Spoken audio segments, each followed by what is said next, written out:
Tu peux jeûner pendant 40 jours, pendant que le jeûne n'est pas le sacrifice que Dieu te demande. Voilà pourquoi, dans le sacrifice, il y a l'obéissance. Il dit l'obéissance vaut mieux que le sacrifice. Non, sacrifice c'est un principe, mais obéir c'est un autre principe. Donc ton sacrifice doit être lié à une obéissance. Donc ton sacrifice doit être guidé par une orientation. Tu peux donner l'argent à Dieu, oh, c'est pas l'argent que Dieu demande de toi. Et tu vas te dire, non, moi je fais beaucoup pour l'œuvre de Dieu.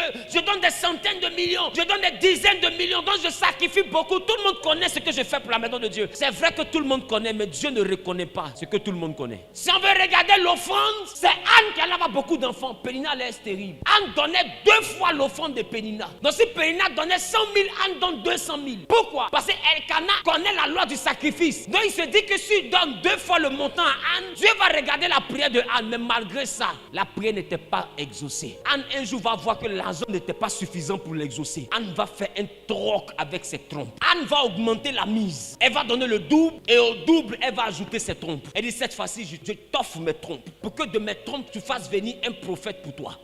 Ça dit que à chaque fois que j'aurai des symptômes de grossesse, ça sera mon offrande. Quand je vais vomir, quand j'aurai mal au dos, quand je vais avoir douleur d'enfantement, tout ça c'est compris dans mon offrande. Quand je vais m'attacher à l'enfant, que je serai obligé de me détacher de lui. Toute maman sait ce que c'est que se détacher de son enfant. Elle dit tout ça, c'est mon offrande. La Bible dit quand Anne a fini d'enfanter Samuel, qu'elle a donné Samuel à l'Éternel, Dieu lui a donné 5 autres enfants pour lesquels elle n'avait pas prié. Il fallait juste qu'elle élève son niveau de sacrifice. Tu n'es pas exaucé parce que tu n'as pas touché le sacrifice qu'il faut. Il y a des gens qui cherchent la gloire et qui sacrifient dans la maison de Dieu quelque chose qui est un peu comme poulet dans le monde occulte. Mais est-ce que poulet là-bas va te donner ce que tu demandes? Des fois ce que tu demandes, ça demande mouton. Des fois ça demande bœuf. Des fois ça demande cheval. Des fois ça demande l'homme. Anne a sacrifié un homme. Elle dit si je mets un enfant au monde qui est garçon, sa destinée ne lui appartient pas, je te le vends. Qui comprend ce qu'Anne a fait? Elle a mis l'homme sur la table. Ça veut dire que quelqu'un peut dire à Dieu, Seigneur, si tu me rends milliardaire, mon enfant qui vit au monde, c'est ton serviteur, il veut pas, il va te servir. C'est une offrande humaine.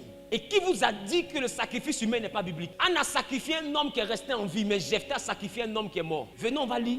Vous priez un Dieu que vous ne connaissez pas. Laissez-moi rire. Allons-y dans le livre de Juges. Juges chapitre 11, le verset 30 et le verset 39. Jephthé fit un vœu à l'Éternel. Si tu livres entre mes mains les fils d'Ammon, quiconque sortira des portes de ma maison au devant de moi, la personne qui sort de ma maison pour me féliciter, à mon heureux retour de chez les fils d'Ammon, sera consacré à l'Éternel et je l'offrirai en holocauste. Cette personne sera offerte en holocauste. L'holocauste, c'est un sacrifice qu'on brûle intégralement. L'holocauste, c'est un sacrifice qu'on brûle jusqu'à ce que ça devienne la cendre. C'est ça l'holocauste. Et Jephthé promet l'homme à qui? La Bible dit, Jephthé pria à qui? Satan, il pria l'Éternel. Un jour, j'ai dit, fétiche n'existe pas, c'est Dieu qui se moque des hommes. Et la Bible dit, l'Éternel va entendre la prière de Jephthé. Mais qui est Jephthé? Jephthé est l'enfant d'une prostituée que ses frères ont chassé. Et Jephthé allait se mettre avec des vauriens. C'est-à-dire que le going de Jephthé, là, eux, ils sont forts, mais dans vauriens. Maintenant, on vient dire à Jephthé, nous qui t'avons chassé, là, comme on voit qu'il y a des brigands et toi, on est d'accord pour que tu deviennes notre chef, mais à condition que tu te battes pour nous et que tu nous donnes la victoire. Jephthé s'assoit, victoire, d'accord? Mais quand il regarde son boing, il n'y a pas victoire qui sort de ce boing là. Ils sont forts, mais dans vauriens. Jephthé n'a rien dit à ses soldats. Lui seul, il s'est levé, il est allé voir l'Éternel. Et puis il dit dans le secret à Dieu, Seigneur, on est vaurien, mais si tu me donnes la victoire, je te promets la vie d'un homme. Dieu écoute Jephthé dans le secret. Jephthé se lève, ses soldats ne savent pas. Même sa famille ne sait pas. Sa fille ne sait pas. Si sa fille savait, elle n'allait jamais sortir. S'il a dit à sa fille, ma fille, j'ai dit à Dieu que la personne qui vient m'accueillir, là, je vais l'offrir, moi. Papa, même si tu t'es lavé, que tu as dormi, je ne t'accueille pas. Je vais t'accueillir après 3 jours. Donc sa fille même n'est pas informée. C'est une alliance secrète. Donc quand ils sont partis en guerre, les soldats de Jephthé voient qu'ils ont la force un coup. Pour eux, ils sont devenus forts. Or, c'est l'Éternel qui les a rendus forts. Parce qu'en réalité, eux-mêmes, ils sont forts, mais dans vaurien. Et ils ont gagné un combat. Pendant qu'eux, ils sont en train de fêter, Jephthé, lui, son cœur bat. Parce que eux, c'était des vauriens. Ils viennent de devenir des héros. Mais ils ne savent pas à quel prix. C'est qu'eux, ils ne savent pas. On ne gagne pas de victoire sans payer de prix. Jephthé venait de mettre un homme sur la table. Donc quand Jephthé se rapproche de sa maison, son cœur bat. Qui va sortir? Lui-même dans son cœur, il prie pour que ce soit la servante. Il parle en langue pour que ce soit le jardinier. Il réqueboche pour que ce soit le pisciniste. Même si c'est son ami qui sort, ça va. Allons à ça. Mais voici sa fille unique. Papa, papa, papa, Quelqu'un qui a gagné la guerre, sa fille vient lui faire accolade. Et puis lui dit à sa fille, tu fais partie de ceux qui me troublent en Israël. Il dit, mais papa, pourquoi tu me parles comme ça? Tu as gagné la guerre, c'est normal que je t'accueille. Il dit, si je te dis ça, c'est parce que j'ai fait un vœu à l'Éternel. Et lui aussi qui était là. Je sais que ce n'est pas mes soldats là qui ont fait qu'on a gagné. Il dit, ton vœu là, c'était quoi? Il dit, j'ai dit que la personne qui sort là, je donne cette personne là en sacrifice. Sa fille dit, mais ne t'inquiète pas. Si tu as dit ça à Dieu, alors obéis à ton vœu. Encore une petite fille. Regarde sa maturité face à ton immaturité. Et la petite fille a dit, papa, comme tu vas me sacrifier, laisse-moi aller m'amuser un peu avec mes amis sur les montagnes et puis je vais revenir. Si c'était toi. Dès que tu fais comme ça. Mais je suis en exil. Ça dit, je sors, je fuis. Là où on me dit, mon papa c'est un homme de vaudou. Parce qu'un vrai enfant de Dieu ne peut pas dire à Dieu, je vais offrir l'homme. Tu vas offrir l'homme comment? Toi, il n'y a pas bœuf, bœuf est fini. Elle allait s'amuser.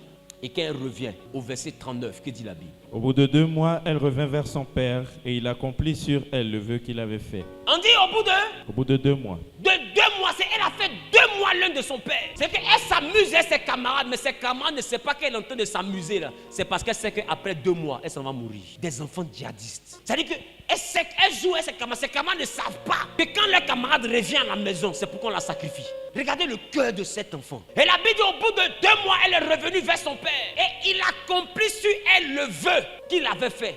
Elle n'avait point connu d'homme. Oh!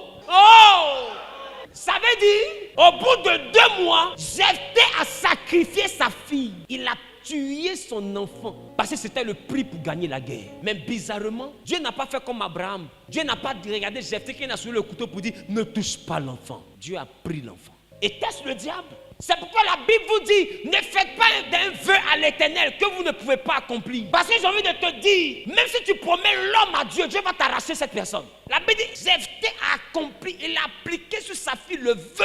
Vous êtes pressé. Non, Seigneur, si tu me bénis, je vais m'occuper des vœux. Tu as fait ton œuvre. Quand il te bénit, tu m'as assigné. Remarque comment ton argent finit après. Remarque comment ton travail se passe après. Regarde comment ta vie devient après. Pareil dans le spirituel, c'est la compensation. Tu m'as demandé un travail pour me donner quelque chose. Je donne le temps, tu me donnes rien, j'arrache tout. Je reprends ce qui m'appartient. Et ce qui s'est passé avec le fou de Gadara. Voici un fou que Jésus rencontre. Et la Bible dit que ce fou, regarde, Jésus peut dire à Jésus, qu'est-ce qu'il y a entre toi et moi, fils du Dieu très haut? L'heure n'est pas encore arrivée. Jésus, je sais que l'heure n'est pas arrivée, mais je demande de sortir de ce corps. Il dit, mais quel est ton nom? Il dit, je ne suis pas seul, nous sommes beaucoup. On nous appelle Légion. Jésus dit, bon, ok, dans ce cas, je veux que tu sortes de ce corps-là. Mais le démon dit à Jésus, je ne peux pas sortir et être libéré dans l'air parce qu'il y a un démon là-bas qu'on appelle Belzébuth qui va me tourmenter. Mais ce que je te demande, jette-moi dans le troupeau de porcs pour que j'échoue dans la mer, pour que j'aille échouer dans le lac. Frère, Jésus regarde le démon et puis Jésus dit au démon qu'il va dans le troupeau de porcs. Et le démon sortit du monsieur qui était là ce jour-là. Et il entra dans le troupeau. Et le troupeau alla échouer dans le lac. Et tout le troupeau est mort. Mais les démons étaient rentrés dans l'eau où ils pouvaient se réfugier. La Bible dit les habitants de la ville sortirent. Et comme ils ont vu que Jésus avait guéri ce fou, ils ont chassé Jésus de la ville. Ma question, pourquoi on chasse quelqu'un qui vient de guérir un fou? Normalement, on devait le prendre, le mettre dans la ville et il chasse les démons de tous les fous. Ah, ou pas? Il guérit toutes les vieilles qui sont malades. Il soigne tout le monde avant de quitter. Mais dès qu'il a guéri une seule personne, la Bible dit tous les Gadaréens sont sortis et ils ont chassé Jésus. Quitte chez nous. Toi, tu as venu guérir fou. Ça va pas. On t'a dit, il nous dérange. C'est ton problème s'il y a fou ici. Abidjan, c'est ce que ça signifie. Tu te prends pour qui? Tu as demandé à ses parents. Toi, tu croises un fou et toi, tu le guéris. Il y a des maisons où vous partez, vous voyez des enfants comme ça. Essaie de le guérir. Papa va mourir. Essaie de le guérir. L'argent va finir. Toi, tu es dans tes pasteurs. C'est mon enfant. Toi, tu es pour guérir. Ça ne va pas dans ta tête. Ils ont chassé Jésus. Parce que ces gens-là, leur richesse venait des esprits. Le démon a dit à Jésus, si tu veux que je sorte de ce corps, laisse-moi partir avec un troupeau. Pourquoi? Parce que c'est la compensation. Quand on me donne quelqu'un que je possède pour le rendre fou, je donne en retour une richesse. Si tu me demandes de libérer une personne, alors je retire une richesse. Alors les gens ont vu que Jésus était un danger pour leur richesse. Si Jésus reste là, que tout le monde est guéri, toutes les richesses s'en vont. Donc il faut le chasser pour que les gens restent fous. Il y a le prix à payer. Il y a des gens qui sont ici. Tu ne peux pas réussir parce que ton papa était déjà multimilliardaire. Mais depuis qu'il est mort, son argent a disparu. Pourquoi? Parce que le prix de sa richesse, c'était vous, votre échec. Tout ce qui est spirituel a un prix. Un fou, on le guérit et puis on chasse celui qui l'a guéri. On ne le félicite pas. Ça veut dire quoi? Ça veut dire que tout le monde sait pourquoi il est fou. Tout le monde sait. Il y a des femmes qui sont stériles. Des fois, l'homme avec qui tu es, il sait pourquoi tu n'enfantes pas. Il y a des femmes qui font des fausses couches. Celui que tu as marié, là, il pleure toi, mais il sait pourquoi les enfants en tombent. Les enfants en tombent pour que vous restiez dans un château. Soit ça tombe, vous êtes dans le château, ou tu accouches, vous êtes à bobo. Le prix à payer. Des gens dans la ténèbre ont pris l'argent, mais ont vendu le soleil. D'autres ont pris l'argent, la gloire, mais ont vendu Lazare. Que c'est-il un homme? Est-ce que les hommes peuvent se lever? Que c'est-il un homme de gagner le monde s'il perd son âme? Mais c'est le prix à payer. Il y a des gens, vous les voyez, ils ont l'argent, mais il y a un doigt qui manque. C'est toi, tu ne sais pas où le doigt est parti. Lui, il sait où ils l'ont coupé. Il sait où le doigt est resté. Il y en a, vous les voyez comme ça, des fois, il y a un doigt qui est mort, ça ne bouge plus. Lui, il sait pourquoi son doigt est mort. D'autres perdent un œil. C'est toi qui penses que tu vas venir à l'église et puis tu n'as rien payé comme prix et puis tu seras élevé. Laisse-moi tousser. Jephthé a tué son enfant. Toi, tu as te réveillé, parce que tu as prié, tu es tellement beau, tellement ton make-up a pris. Et puis on te donne tout ce que tu veux, c'est ça? Non, Seigneur, pasteur Zahou, la même prière. Va où? Où étais-tu quand je ne dormais pas la nuit? C'est un prix à payer. Où étais-tu quand je jeûnais? Où étais-tu quand je m'endettais pour faire l'œuvre de Dieu? Tout ça, c'est un prix. Quand on m'appelait pour rembourser, que je n'ai pas l'argent et puis je ne décroche pas. Toi, tu étais où? On n'obtient pas de gloire sans prix. C'est pas possible. Le spirituel obéit au prix à payer. Et c'est que beaucoup sont choqués de savoir que Dieu a pris sacrifice humain. Ne fais pas un vœu à l'Éternel que tu ne peux pas accomplir. D'ailleurs, la bonne nouvelle, notre Saint Sauveur nous dit: celui qui veut me suivre, qui porte quoi? Sa croix et qui me suit. Or, la croix, c'est le calvaire. Le calvaire, c'est le prix à payer. Ne pense pas que ce que tu demandes sera donné gratuitement. Et j'ai envie de te dire, si jusqu'à présent tu pries que tu ne reçois pas ce que tu demandes, sache que ce que tu demandes et ce que tu donnes, ce n'est pas la même chose. Mon ami, tu veux un portable iPhone 14 et puis tu es prêt à donner 300 000. 300 000 peut payer portable, mais ce n'est pas iPhone 14. Si tu veux iPhone 14, le vendeur va te dire augmente un peu le prix.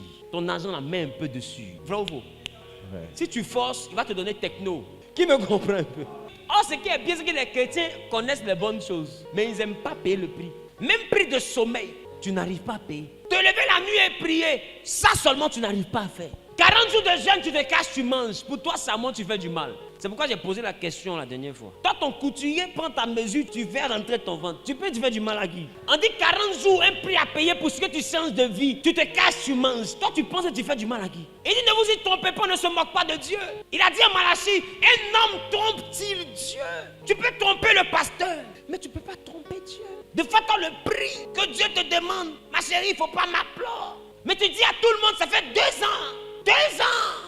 Je ne touche pas garçon. Garçon ne me touche pas. Maintenant, Reta là, c'est qui? C'est mari de nuit. Toi, tu penses que tu blagues qui? On te dit, il faut jeûner tous les mardis. Tu fais 2 mardis. Tu as payé de 3e mardi, tu ne jeûnes plus. Le pasteur te demande, ma fille, tu fais le jeûne là. Oui, papa, il fait le jeûne. Je fais, oh papa, c'est dur, mais de temps en temps, je me débrouille. Hey, tu penses que tu mens à qui? Non, toi, tu penses que tu blagues qui? Et regarde, on va démoquer un peu de lui. Tu penses que tu blagues qui? Dors.